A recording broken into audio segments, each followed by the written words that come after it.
আমার জানা মতে আর কোনো মামলা নাই। আমি জানি না আর কোনো মামলা আছে কিনা।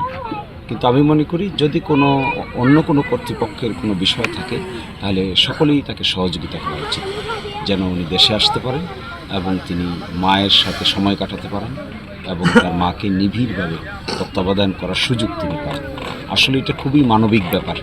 একজন বাংলাদেশের সাবেক প্রধানমন্ত্রী, তিনি আইসিইউতে আছেন, জীবন মৃত্যু সন্ধিক্ষণে আছেন, তার আত্মীয় স্বজন ছেলে সন্তানেরা তার পাশে থাকবেন, এটাই স্বাভাবিক।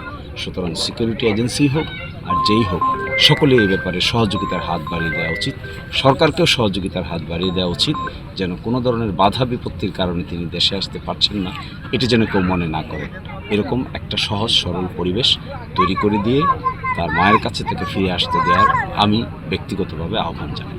আসলে বেগম খালেদা জিয়ার সুস্থতা এটি সারা জাতিকেই অনেক বেশি আহত করেছে এবং নিবিড় তত্ত্বাবধানে আছেন তিনি। আমরা সকলেই এক্সপেক্ট করি যে দ্রুতই তিনি সুস্থ হয়ে সকলের মাঝে ফিরে আসবেন।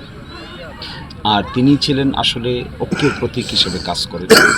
যে যত মতবিরোধী থাকুক না কেন, বেগম খালেদা জিয়া যখন সকলকে আহ্বান জানান তখন সকলেই একমত হয়ে বিভিন্ন রাজনৈতিক ক্রাইসিস মোকাবেলার উদ্যোগ গ্রহণ করেন।